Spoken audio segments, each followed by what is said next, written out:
কলকাতায় চিকিৎসক খুনে এবার প্রতিবাদ শুরু করলেন কলকাতা হাইকোর্টের আইনজীবীরা। কলকাতার আরজি কর মেডিকেল কলেজ ও হাসপাতালে মহিলা চিকিৎসক ধর্ষণ ও খুনের ঘটনায় অশান্ত হয়ে উঠেছে বাংলা তথা সমগ্র বিশ্ব। জায়গায় জায়গায় চলছে বিক্ষোভ আন্দোলন। সাধারণ মানুষ থেকে শুরু করে চিকিৎসক সকলেই বিক্ষোভ দেখাচ্ছেন। তবে এবার নির্যাতিতার ন্যায় বিচার ও অভিযুক্তের শাস্তির দাবিতে বিক্ষোভ মিছিল শুরু করলেন পূর্ব মেদিনীপুর জেলা আইনজীবীরা।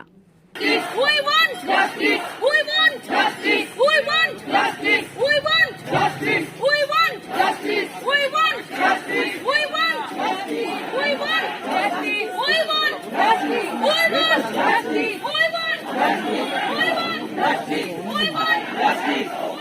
Justice. Justice. We want justice. We want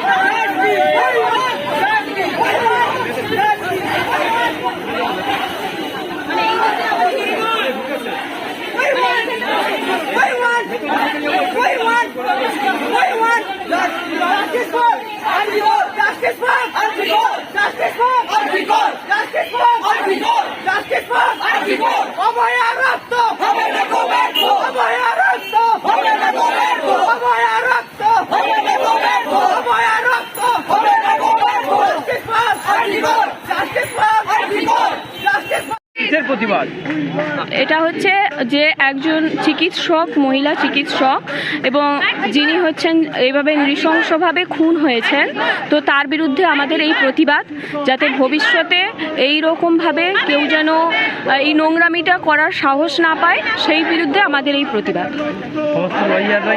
অবশ্যই আমাদের সমস্ত লয়াররা নেমেছি, আমাদের সমস্ত লয়ারেরই এই এগেনস্টে আমাদের প্রতিবাদ হয়েছিল। আপনার নাম? আমার নাম ডলিবেরা দাস। নেমেছেন মাঠে, কি বলবেন? আজকের এই আরজি করের ঘটনা অত্যন্ত নিন্দনীয়। আমরা সেই ঘটনার প্রতিবাদের জন্য আমরা আজকে নেমেছি।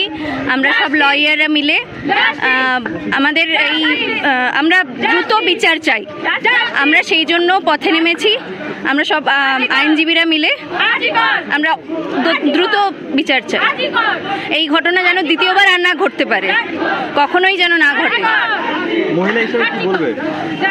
আমার মহিলা হিসেবে আমি এটা বলতে চাই যে প্রত্যেকটা মেয়ের, আমরা বাইরে যারা কাজ করি, প্রত্যেকটা মেয়ের বাইরে বেরোনোর ক্ষমতা আছে, দরকারও আছে।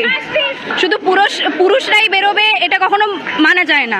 সবাই যাতে সুষ্ঠুভাবে, সুন্দরভাবে বেরোতে পারে, বাড়ির বাইরে ঠিকঠাকভাবে কাজকর্ম করতে পারে, সেটা যেন নিশ্চিত হয়। এটা আমরাই চাই, এটা আমরা সব মেয়েরা চাই। আমার নাম সুনিতা পালুই, মাইক মন্ডল।